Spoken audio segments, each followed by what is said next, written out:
Welcome to Volt Revolution channel. Today we present a summary of the book Trade Like a Stock Market Wizard by Mark Minervini.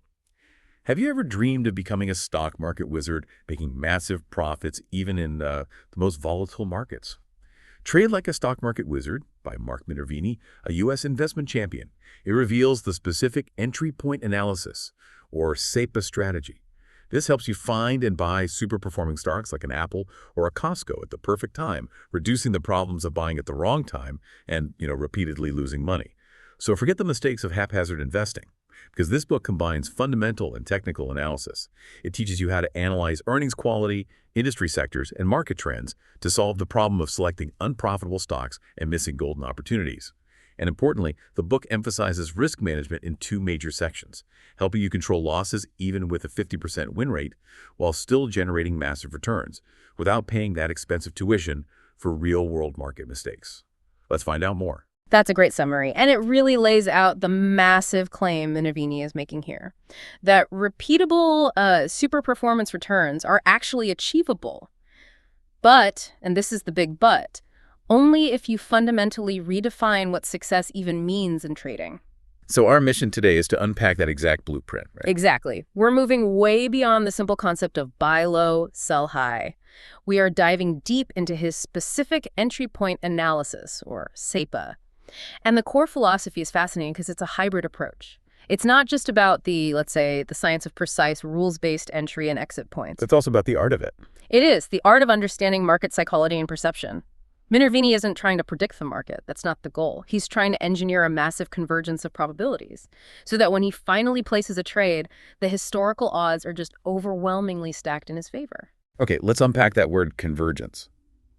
What really stands out to me right from the opening pages is this huge paradox.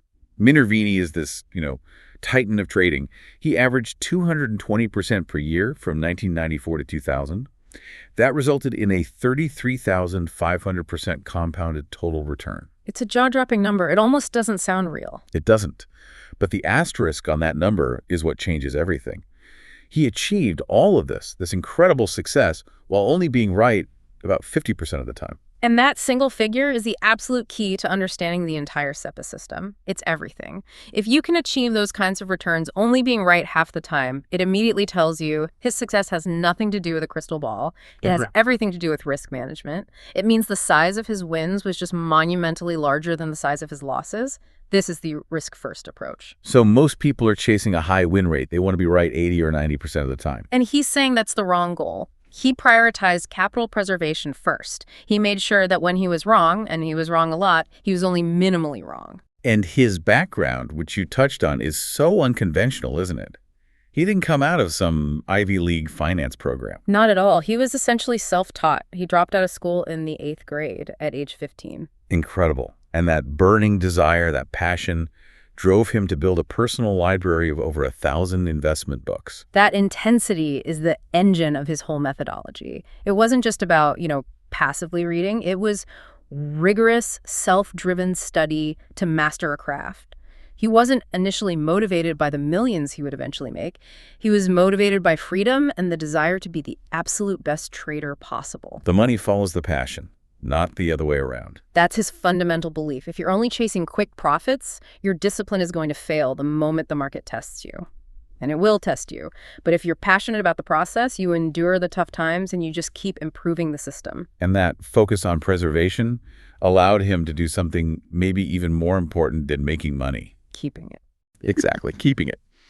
The book details how this risk-first philosophy was key to him sidestepping 8 bear markets, including 2 of the worst declines in U.S. stock market history. That's the ultimate measure of a great trader. It's not how much you make in a bull market when everyone's a genius. It's how much you don't lose when the tide turns.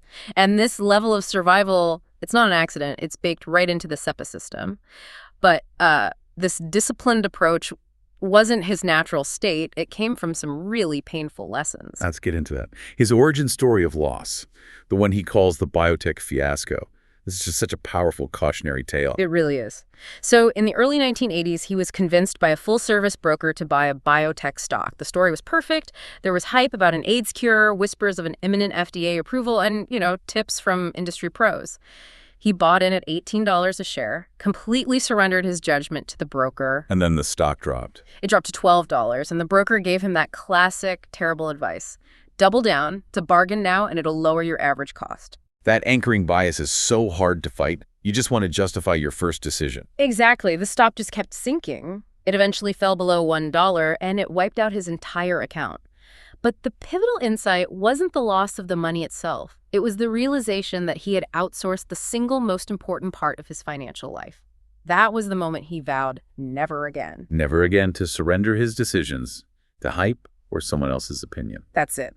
And this leads to another huge psychological trap, the peer pressure trap. He talks about avoiding a friend, a broker named Ron, who would just tease him mercilessly whenever one of his stock picks went down. So his ego was getting in the way. Massively.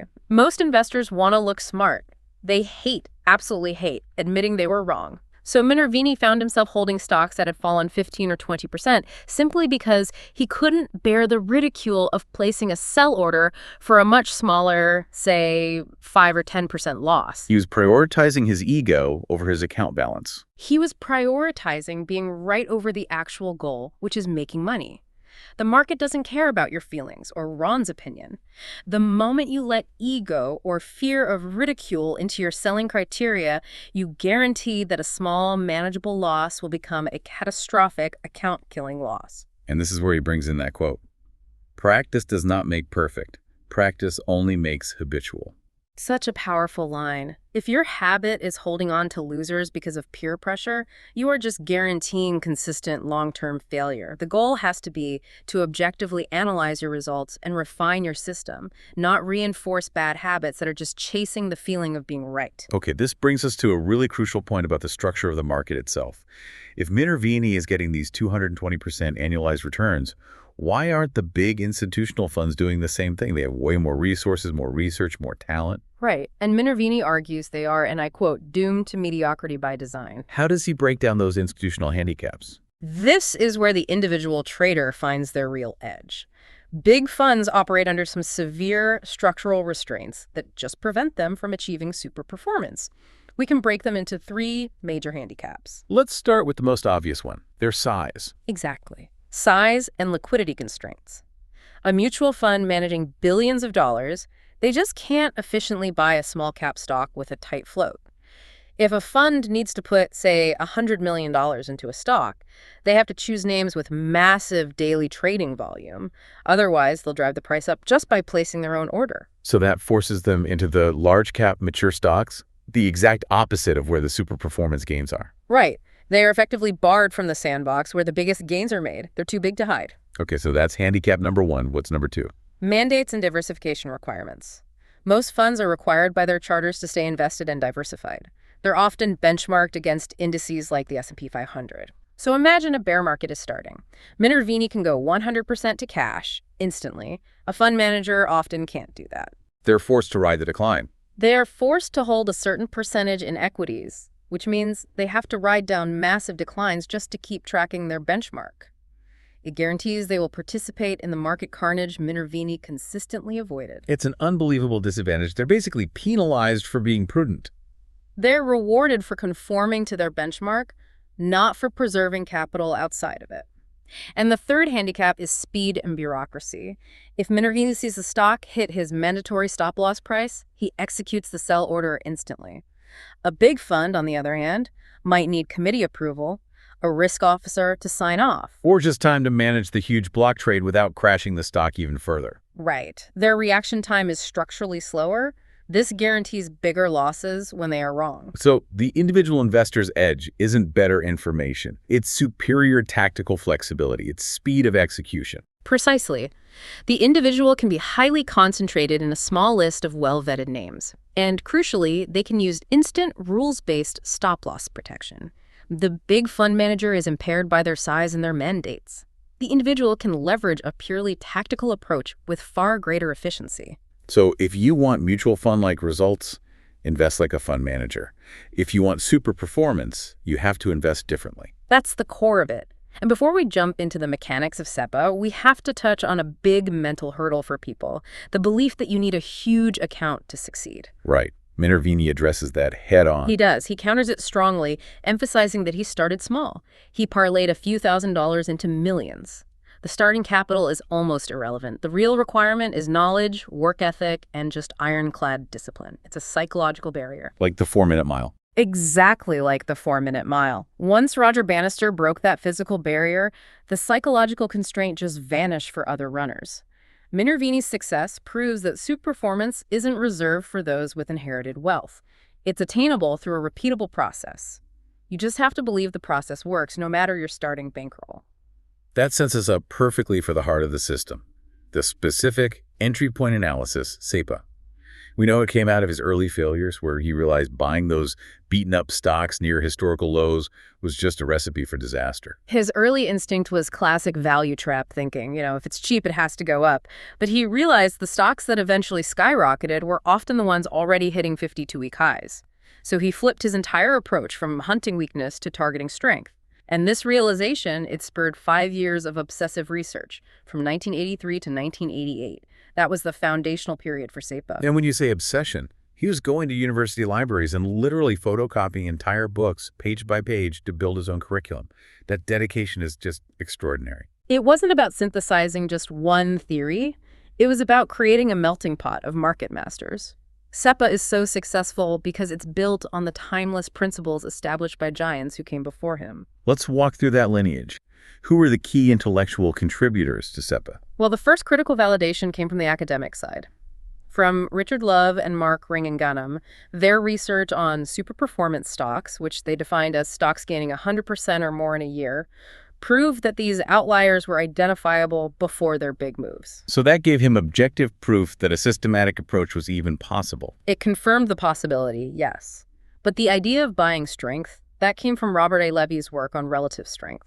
Levy's findings directly inspired Minervini to ban the buy weakness mentality. If a stock is showing superior strength relative to the market, it means institutional capital is flowing into it. Levy's work provided the framework for measuring that. Okay, so that's the what. What about the how? Like creating specific templates for winning stocks? That's Edward S. Jensen and his stock market blueprints. Jensen inspired the use of objective historical study to create factor models, which are basically specific checklists of characteristics shared by past winners.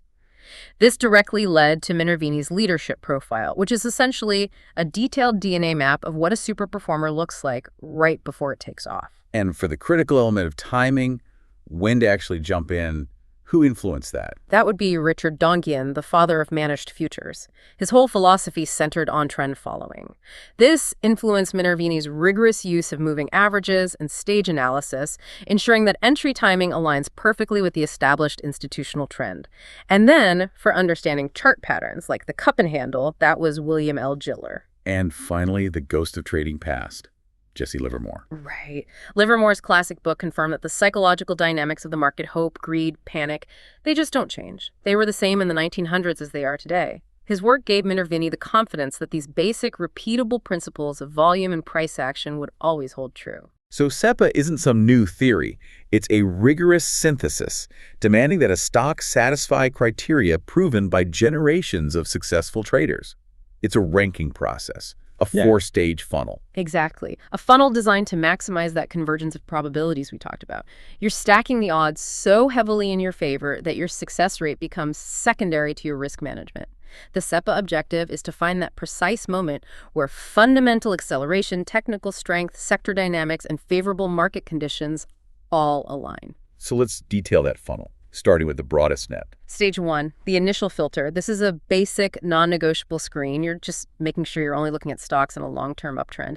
This immediately filters out, probably the bottom 75% of the market. So anything in a downtrend is just gone from the start. Immediately. Then, stage 2, the deep technical screen. This is where the bulk of the candidates get eliminated, maybe 90% of what's left. You're focusing on highly specific price action, volatility contraction, proper consolidation bases, and volume signatures that clearly show institutional accumulation, not distribution. If the setup is sloppy, it's out. Okay, so now we have a handful of technically perfect trending stocks. Next, we apply the fundamentals. Stage 3, the leadership profile. This is the objective, fundamental, and technical match. You compare the remaining stocks to that historical DNA map of past superperformers. This stage focuses on accelerating earnings and sales growth, expanding profit margins, and a high relative strength ranking. You're looking for the exact signature of a future winner. And stage 4 is the final qualitative check. Stage 4, the manual review. This is essential for non-quantitative factors. Are there strong catalysts present? An FDA approval date, a new product launch?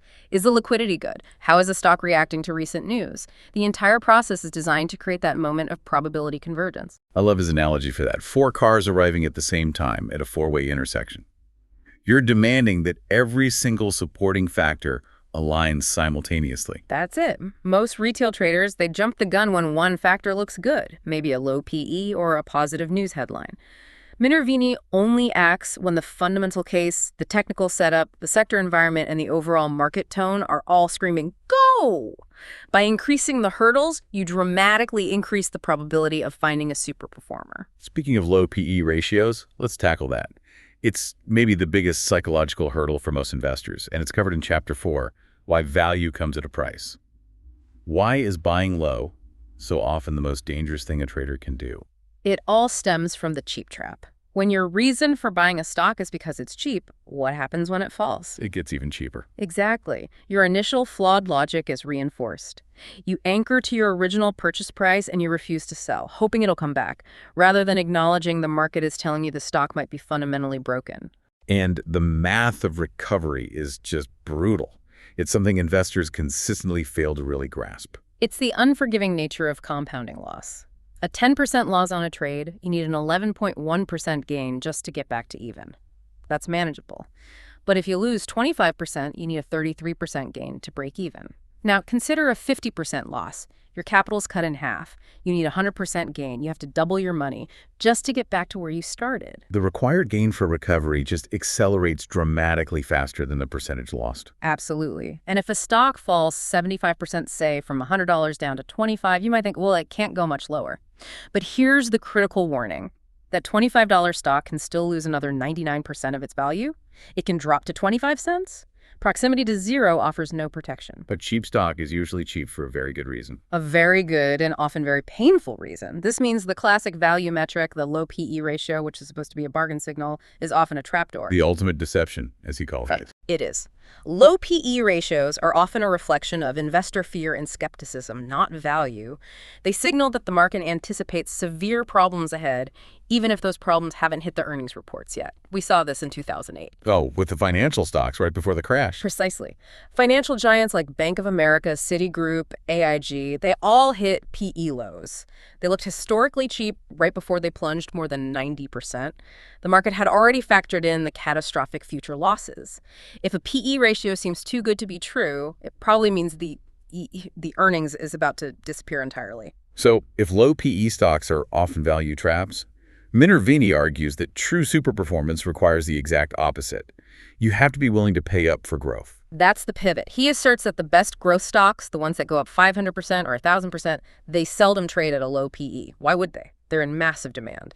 Many of the biggest winners in market history were trading at over 30, 40, even 100 times earnings before their largest advance. Is that because Wall Street just fundamentally underestimates the duration and velocity of these massive growth cycles? That's a huge part of it. When a new industry emerges, like the internet in the late 90s, analysts have very little historical context to determine a proper PE.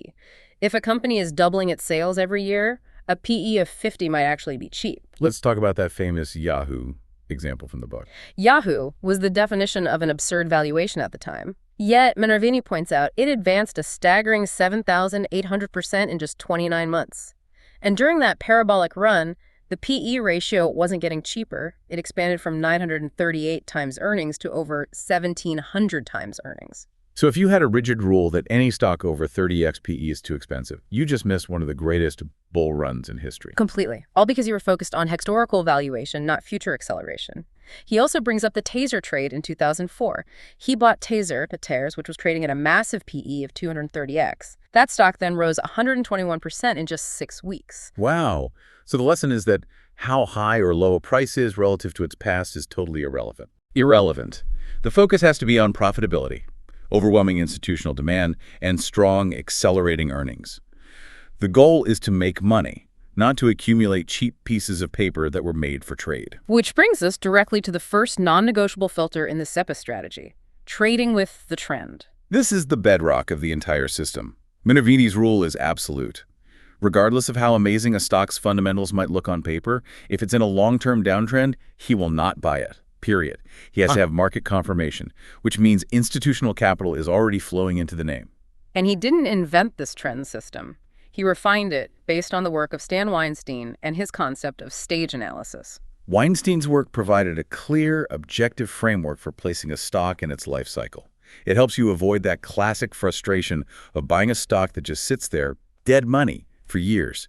You want to buy a stock that's ready to move now. Let's break down those 4 stages for the listener, starting with the stage you have to avoid before the takeoff.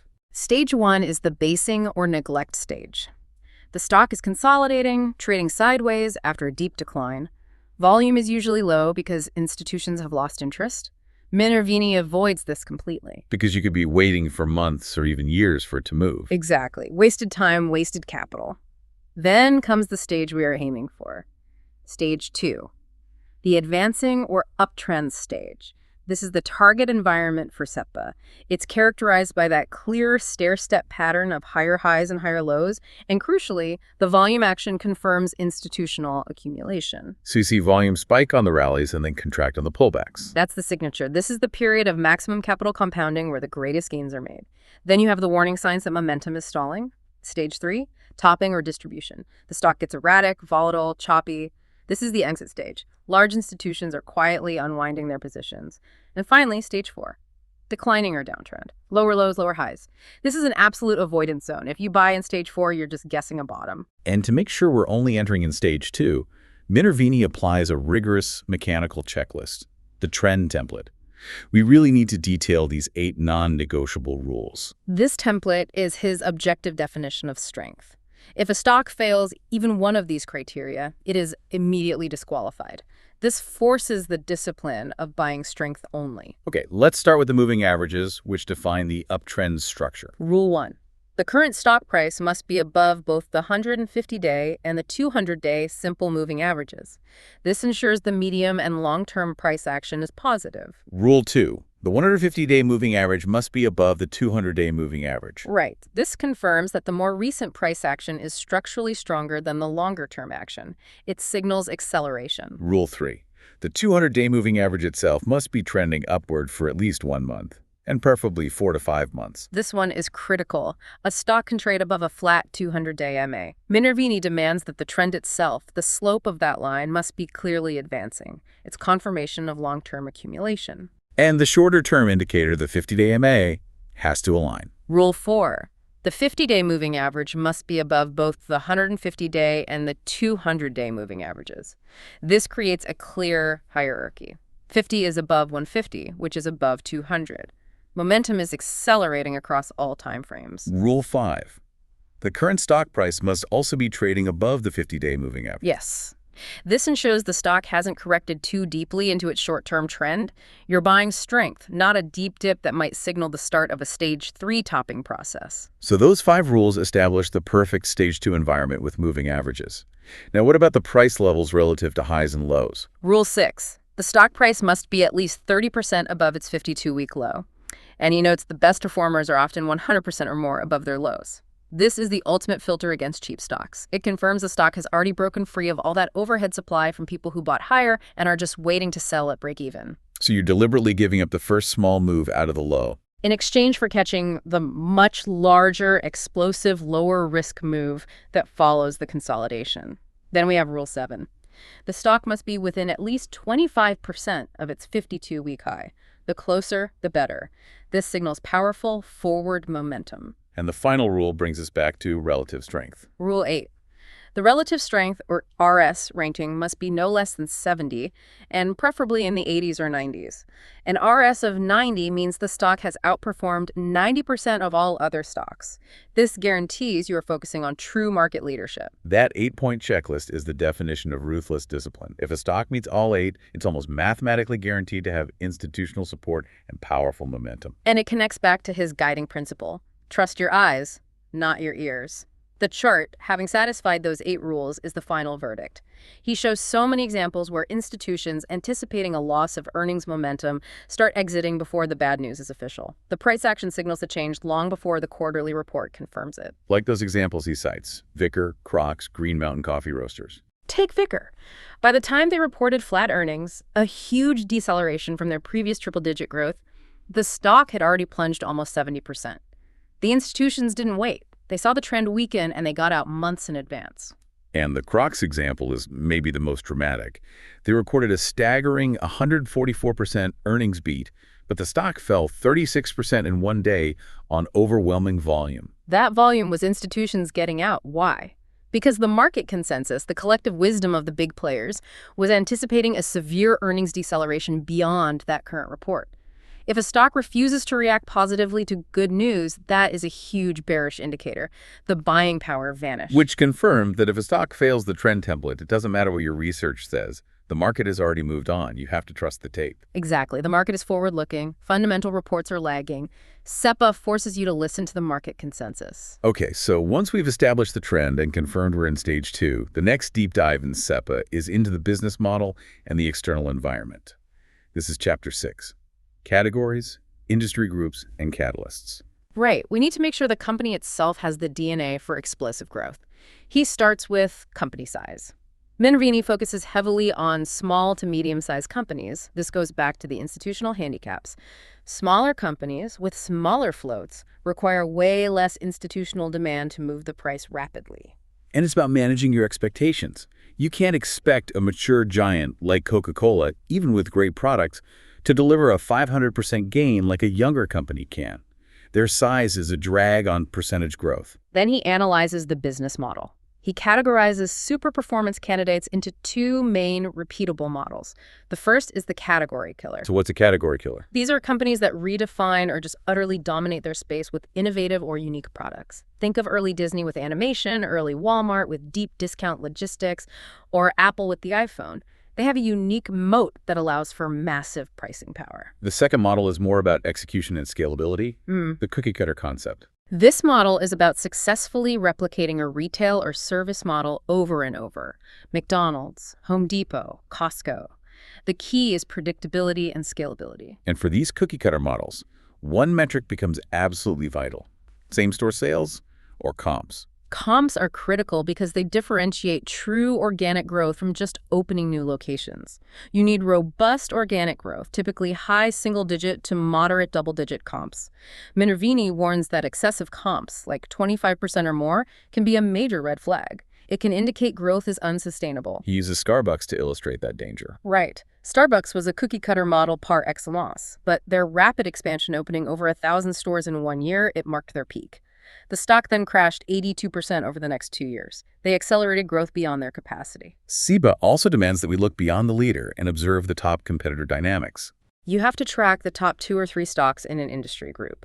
The number 2 company can often ride the draft of the market leader. For instance, while Home Depot was digesting massive gains, Lowe's ran up 100%. It's strategic diversification within the strongest group. But the most powerful example of ignoring competition, especially if your stock looks cheap, has to be the Netflix versus Blockbuster case study. It is the ultimate example of the value trap. When Netflix IPO'd, Blockbuster was the established giant, trading at a PE of only 2. Netflix, the challenger, traded at a high PE of 32. Based on traditional value metrics, Blockbuster was the bargain. And yet, Blockbuster's stock permanently topped out within 15 trading days of the Netflix IPO. The market had already seen the business model was becoming obsolete.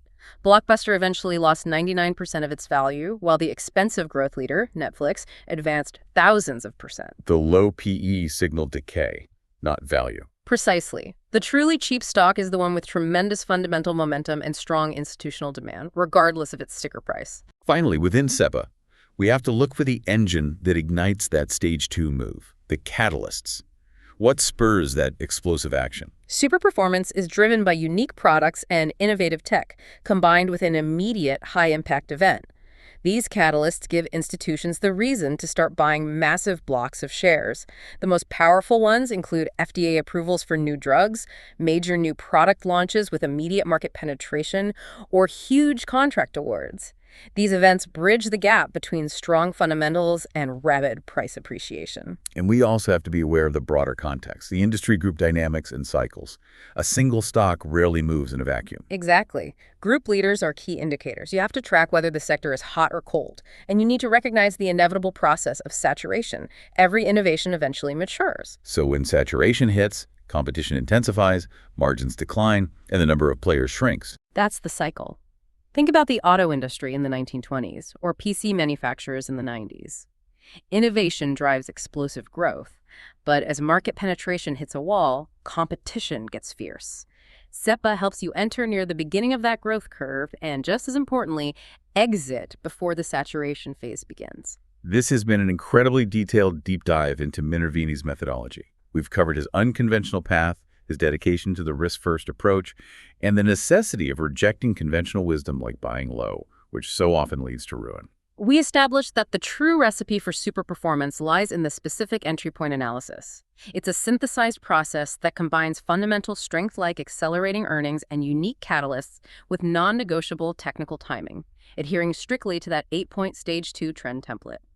By stacking those probabilities, you minimize risk and you maximize potential gains. And the power of his track record, achieving monumental returns while only being right 50% of the time, it really demonstrates that success in the market is fundamentally a function of discipline and process. It's not prediction or perfection. It requires acting against your natural human instincts. It does. Cutting losses quickly to avoid ego pain and paying up for strength despite a perceived high price. And that leads to a final thought for reflection. Minervini emphasizes that he would still be trading today even if he hadn't gotten rich. His ultimate motivation wasn't the money, it was the passion for mastering the craft, the joy of the process itself. So for you, the listener, ask yourself this. What part of your financial pursuit, be it the rigorous research, the complex analysis, or the thrill of executing a disciplined trade, what part would continue to motivate you even if the monetary reward were suddenly removed? That underlying passion is the fuel required to maintain the ironclad persistence and discipline necessary for long-term super performance. Thank you for watching. Please like, share, subscribe, follow up in the next topic. Come back to continue trade like a stock market wizard. Okay, let's unpack this. Today, we are jumping back into what is, I think, a legendary guide for growth stock trading. Our mission for this deep dive is really practical. We are going to try and pull out the absolute core strategy for achieving what he calls super performance. Which is just, returns that blew the market away. Exactly. Returns that are designed to compound your capital and do it fast. So we're focusing on his fundamental checklists, the market timing, those chart patterns, and maybe most importantly, the non-negotiable risk rules. Right. This is all about discipline, technique, finding those market leaders and understanding that really luck has very little to do with it. It's about a repeatable practice. It really is. And for you, the learner who's trying to absorb this all, what we're doing here is providing the specific, measurable criteria for what drives that explosive growth. This whole methodology is what he calls the techno-fundamentalist approach. So not just one or the other, you need both. You absolutely need both. It's this fusion of rock-solid fundamental research with the almost surgical precision of technical timing.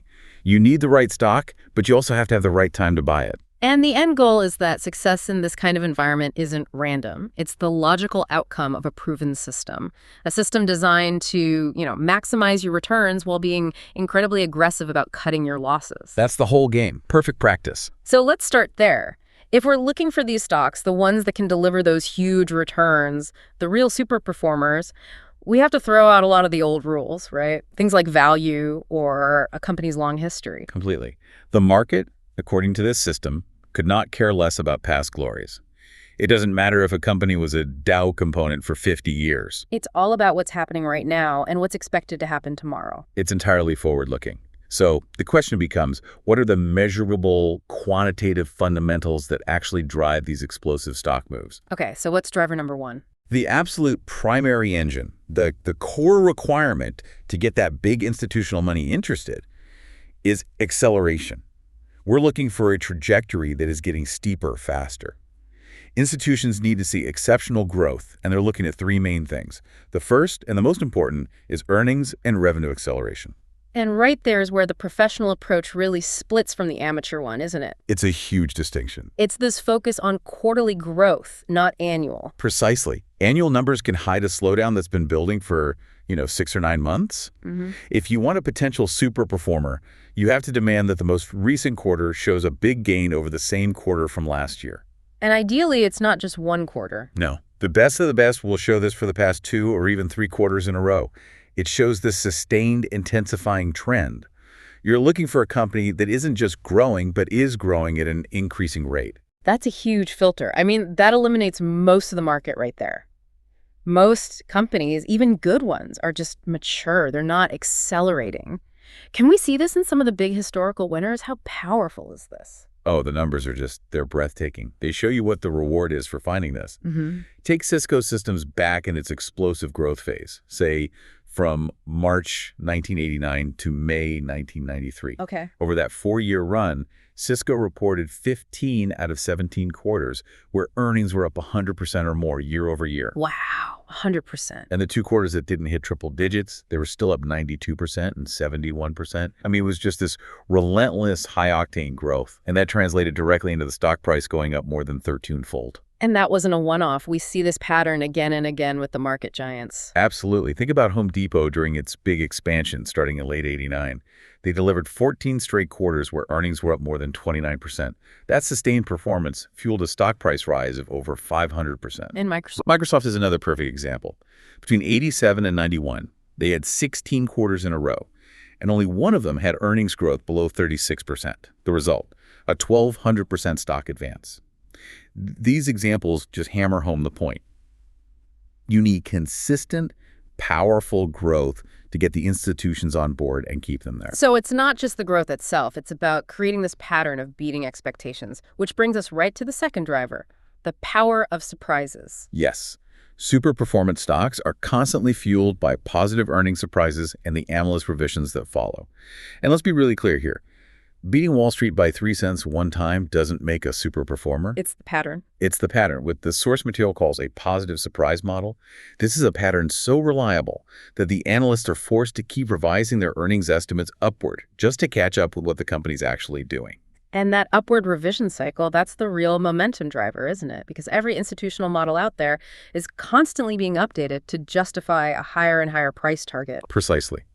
When the analysts are scrambling to raise their targets, you get positive news coverage, it attracts new buyers, and it creates this virtuous cycle of momentum that just pushes the stock higher. The moment that cycle breaks, the stock often just flatlines, even if the earnings are still pretty good. The chart for Urban Outfitter, URBN, in the book is the perfect picture of this. You see the price just surging from 2003 to 2005, and it's all driven by these persistent positive surprises. And then what happens? The moment those surprises turn negative, from 2006 to 2007, the stock just hits a wall. It goes completely flat, trades sideways for years. The market punished the end of the surprise, not a total collapse in the business. Which leads us to the biggest red flag. And this one is maybe the hardest concept for traditional investors to really get their head around. Deceleration. Okay. Even if a company has what looks like a fantastic growth rate, if that rate is slowing down, the market sees it as a major problem. It often marks the immediate end of that stock's big run. Okay, wait, let's unpack that because it's so counterintuitive. You're saying a growth rate that most CEOs would kill for is actually a massive sell signal.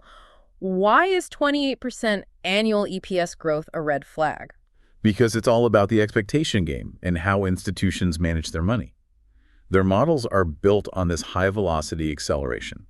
They bought the stock because their models predicted, say, 80% growth, then maybe 60%, then 40%. It's a curve that's bending, but it's still moving forward incredibly fast. Okay. The second that company misses its own trajectory, say slowing from that 80% all the way down to 28%, the whole reason for owning the stock just collapses for those big players. It's no longer a super performer. And the second the institutions decide that growth curve has bent too much, they become massive sellers. It doesn't matter that the absolute number, that 28%, still looks great on paper. The Dell computer case from the 90s is the classic chilling example. Dell's annual EPS growth slowed from 80% down to 28%. I mean, 28% growth is fantastic, but that change in trajectory, that marked the end. The stock peaked in 2000. And a decade later, it was down more than 80% from that high. The big money left the moment the acceleration stopped. And we saw the same thing with Home Depot later on in their maturation cycle, right? Absolutely. During Home Depot's acceleration phase from 97 to 99, their annual EPS growth averaged a remarkable 39%. That pushed the stock from $10 to over 70.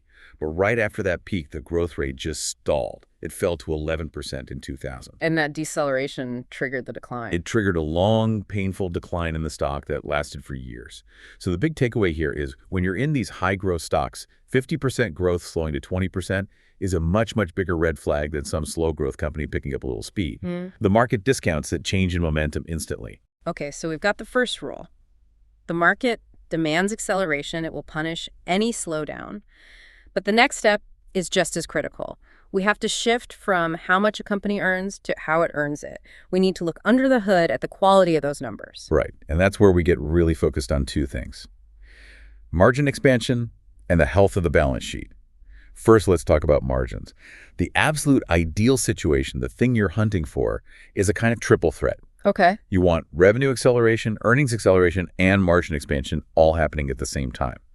When a company is selling more stuff and making more profit on every single thing it sells, the bottom line doesn't just grow, it explodes. Right. Margins are the ultimate scorecard. They tell you about efficiency, about pricing power. You have gross margin, which is just the price versus the cost of the product. And then you have net margin. And net margin, which is net income divided by sales, that's the big one. It reflects the profitability after everything is paid for, all the operating costs, admin, everything. A rising net margin is just undeniable proof that the company is getting more efficient, more profitable as it gets bigger. That's where the magic happens. It is. And on the flip side, a falling net margin is a serious red flag. It points to some kind of profit erosion. Maybe costs are going up. Maybe they're having to cut prices to move product. Either way, it's a danger sign. The Apple case study from the era when the iPhone just took over the world, that has to be the best illustration of margin expansion as a growth engine. Oh, it's perfect. From 2003 to 2011, Apple's stock went up a staggering 6,000%. And the reason that revenue growth had such a massive effect was because their net profit margins were also exploding. From what to what? They went from a tiny 1.2% in 2003 when they were still a struggling computer company to an incredible 23.9% by 2011. That margin explosion just amplified everything. It was the rocket fuel for that whole multi-year run. And for the opposite lesson, the book points to the airline industry as a classic example of a business that's just structured against super performance. That industry is caught in just the worst kind of profit trap. You've got these persistently low, heavily pressured margins because of the intense competition. Price wars. Constant price wars. It's a hugely capital-intensive business. It's heavily regulated, and it's extremely sensitive to commodity costs, like jet fuel. All these things basically guarantee they can't get the kind of consistent margin expansion you need for a growth stock. The lesson is you avoid businesses that don't have real pricing power. So moving from the income statement over to the balance sheet, we have to check for quality issues there too. The book highlights two specific red flags: inventory and receivables. Right, so inventory is just merchandise waiting to be sold. In a healthy business, inventory levels should basically move in lockstep with sales. But if inventory, and especially finished goods inventory, starts rising a lot faster than sales, that's a loud alarm bell. It means the product is piling up in the warehouse. Exactly. It points directly to weakening demand. Or maybe management just totally misjudged the market. Either way, it almost guarantees you're going to see markdowns or write-offs in the future, which will kill your earnings. So if your sales are up, say, 10% year over year, but your finished goods inventory is up 50%, that's a massive problem. It's a signal that something is wrong with the product or the market. Precisely. Now add the second red flag to that. Accounts receivables. This is the money the company is owed for sales it already booked. If receivables are rising faster than sales, it means they're having trouble collecting cash from their customers. Or they're getting desperate and extending easy credit just to make a sale. Which undermines the quality of the earnings you're seeing. The revenue's on the books, but the cash isn't in the bank. So when you see both of these things happening at once, inventory and receivables growing way faster than sales, that's the double trouble scenario. The example in the book, figure 8.9, it paints a really scary picture of a company just faking its numbers. That scenario is the classic danger signal. In that example, total inventory was up 44% and receivables were up 33%. But actual sales were only up 11%. And the driver was finished goods. The driver was finished goods, soaring by 79%. So the picture is crystal clear. They made a ton of product, couldn't sell it, and then couldn't even collect the cash for the little they did sell. That is a company in trouble. If you see that pattern, you have to be extremely careful no matter how good the headline numbers look. So to put a positive spin on this, to define the absolute best possible setup, the book introduces a special recipe for explosive growth. It's called the Code 33. The Code 33 is basically the confirmation that the company is firing on all cylinders. It's making sure that acceleration isn't just a fluke in one area. It requires you to find companies that show 3 consecutive quarters of acceleration in 3 key areas: earnings, sales, and profit margins. It's the synchronization of all 3 that makes it so powerful. It proves the business model is working and the pricing power is real. The synergy is exponential. Monster Beverage MNST is a perfect historical example. From 2003 to 2005, its annual growth just took off. EPS went from plus 75% to plus 195%. Huge jump. Sales accelerated from plus 20% to plus 93%. And net profit margins expanded from 3.3% to 18%. That simultaneous multi-year acceleration. That's the quantitative proof you're looking for. That's not just growth, it's superior accelerating profitability. All right, so we've got the internal health check down, the acceleration and the quality.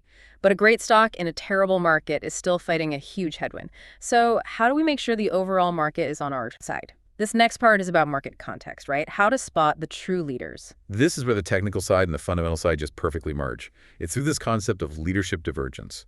The core insight is that true market leaders always emerge first. What does that mean exactly? It means they will show powerful, sustained, relative price strength before the general market has even bottomed out. They aren't waiting for the Dow to signal an all clear. Their own internal fundamental story is so strong that it just defies the broader market weakness. It's like a litmus test for real strength. It separates the companies that are genuinely growing from the ones that are just riding a market wave. The Humana example from '78 is a great illustration of this. It's a classic. In 1978, the Dow was still grinding through this painful bear market bottom. But at the same time, Humana was already in a confirmed stage 2 uptrend, pushing to new all-time highs. That divergence is the signal. That divergence is the whole signal. It told you that institutional money was already flowing aggressively into Humana, way ahead of the headlines. And what happened? Humana then went up 1,000% over the next 38 months. It completely validated that early signal. And then there's the Panera Bread anomaly, which is maybe the most extreme example of earnings strength overpowering a terrible market. That case study is almost hard to believe. Panera advanced 1,100% over 26 months. During a bear market where the NASDAQ fell 80%. 80%. Now, the book is quick to caution that you shouldn't normally be buying stocks during a major market crash. But this example just proves that the stocks with real, fundamental internal strength will be the ones to diverge and show that incredible resilience. So this idea of leadership divergence also helps us know when the overall market is turning, when it's safe to get aggressive again.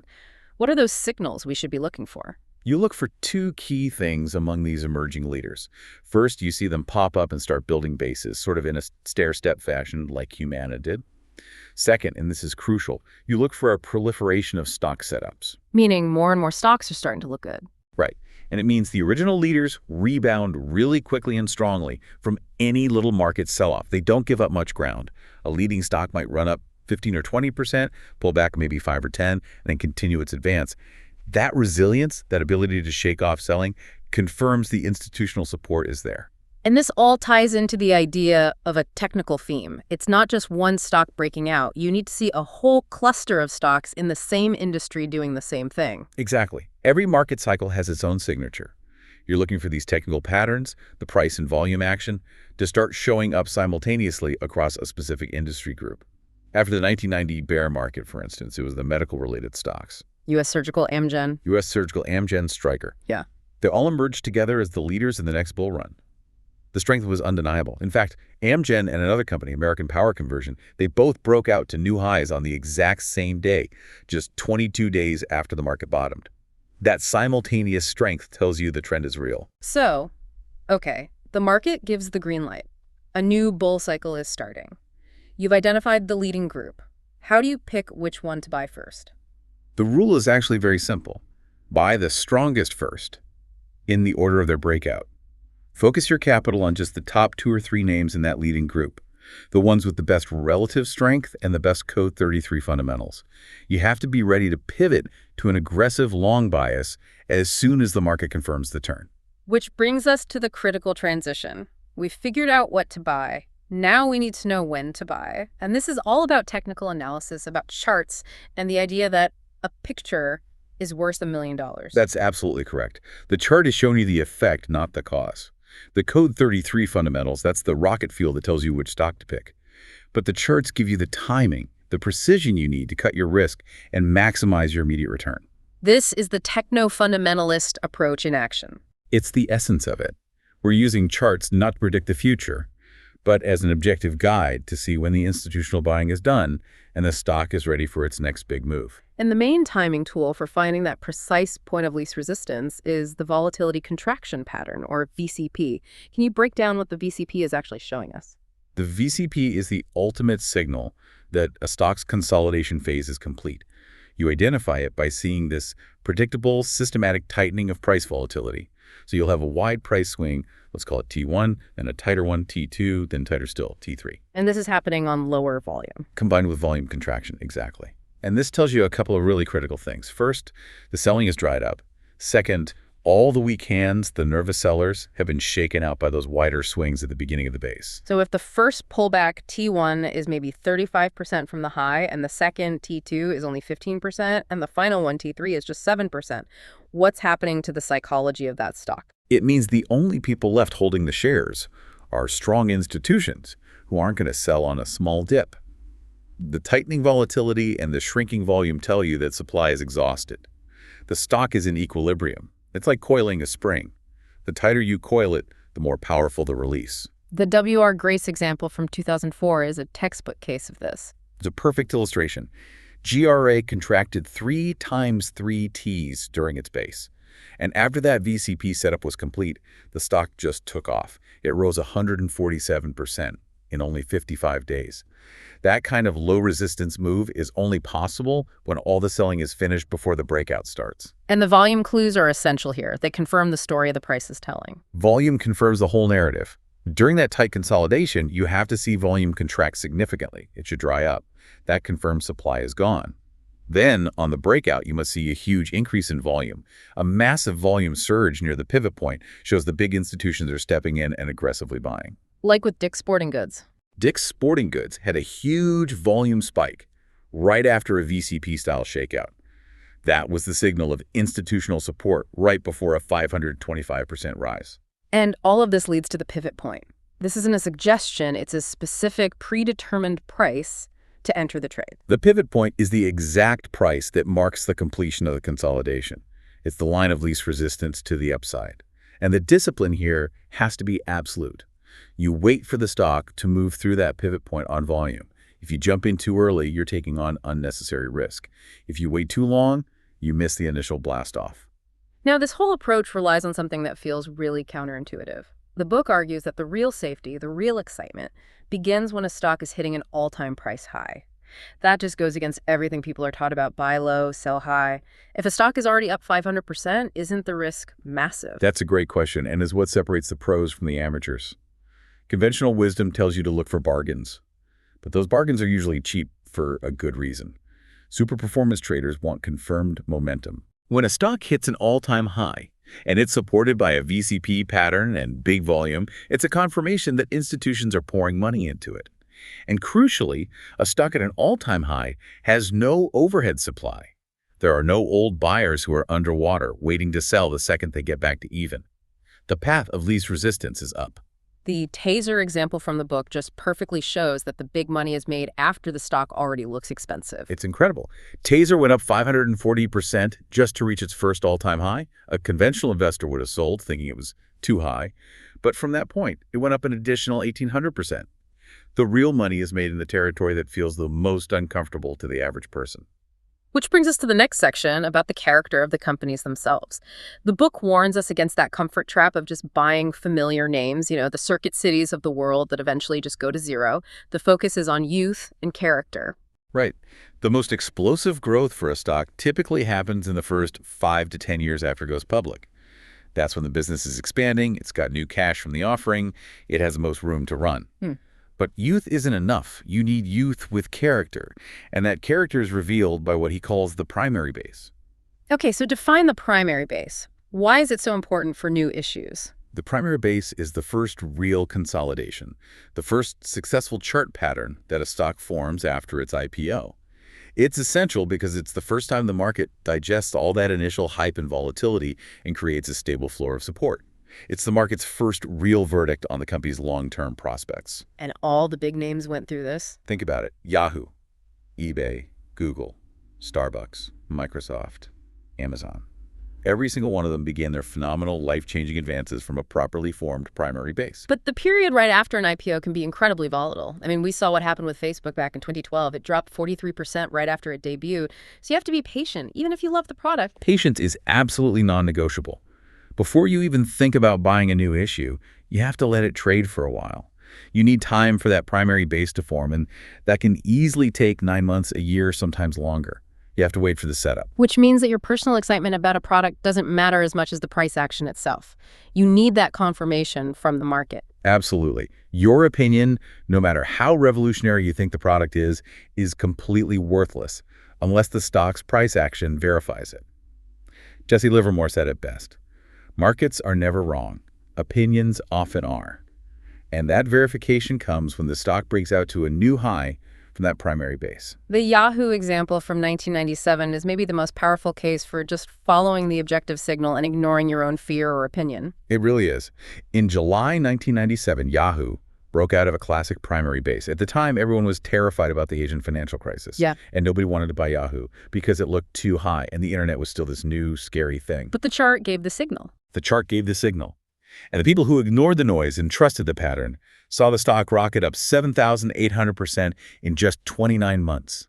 The base provides the objective signal. If you wait until the story's on the cover of every magazine, you've probably missed the whole super performance phase. Okay, we've saved the most important part for last. Risk management. The book is just so clear that protecting your capital is the #1 job, even more important than making profits. And it starts with the story of the U.S. Investing Championship win. Yeah, that 1997 USI story is crucial. He generated a 155% return to win that championship, and he was competing against futures and options traders using massive leverage. But his win wasn't built on taking huge risks. It was built on two things: consistency and ironclad risk management. The unspectacular basic. Exactly. Just executing the simple stuff like disciplined stop losses better and more consistently than anyone else. It proves that discipline beats gambling over the long haul. And if there is only one thing you take away from this entire deep dive, it has to be the math behind the geometric cost of loss. That table in the book is the whole argument for why you must keep your losses small. It's the brutal, unforgiving truth of compounding.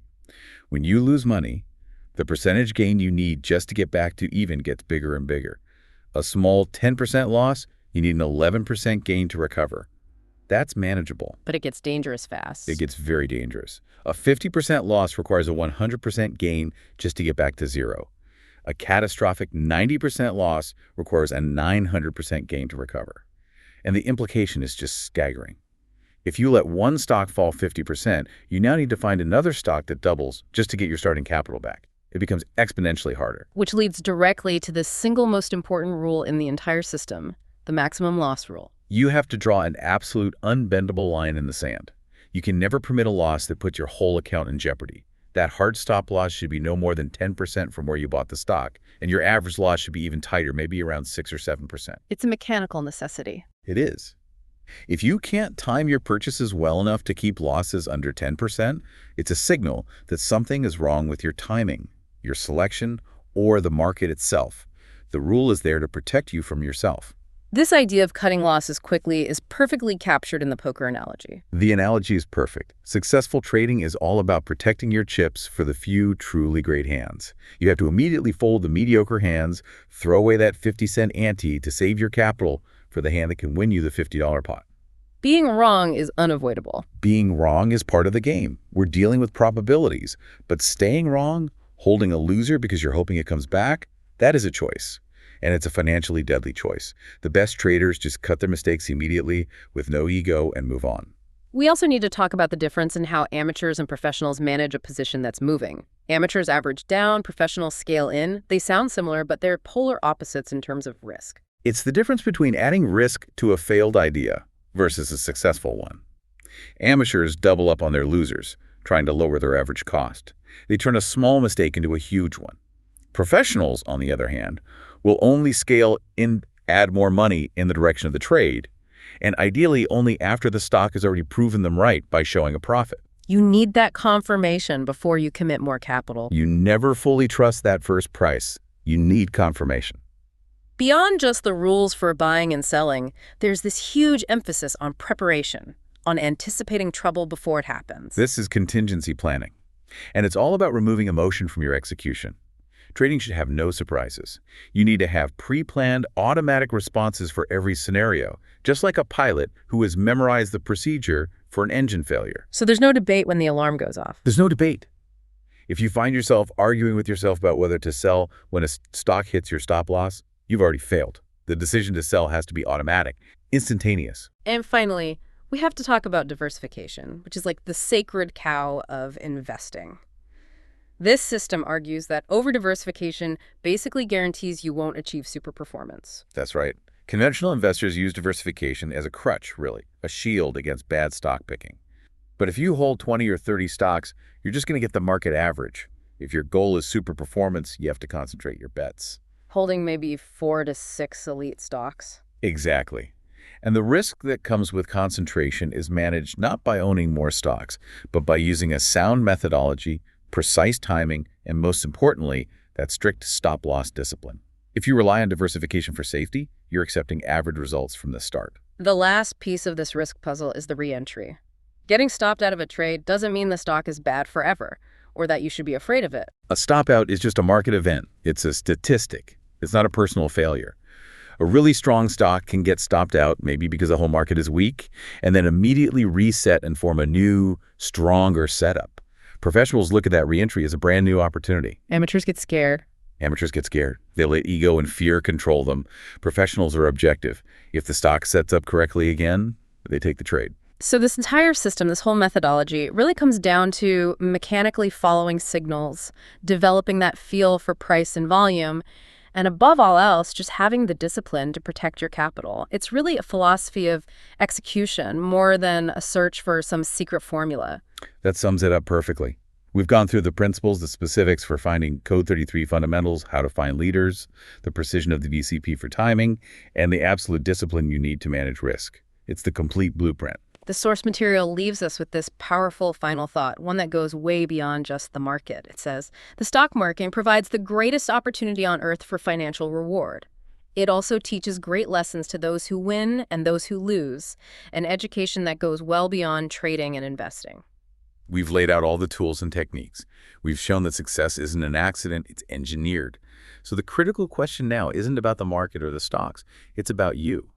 Are you willing to apply yourself, to commit to that perfect practice, and to maintain the discipline to execute, even when it means selling a stock you love for a small loss? That is the challenge for our listener, turning these principles into perfect practice. And with that, we'll wrap up this deep dive. Thank you for watching. Please like, see, share, subscribe, follow up in the next video.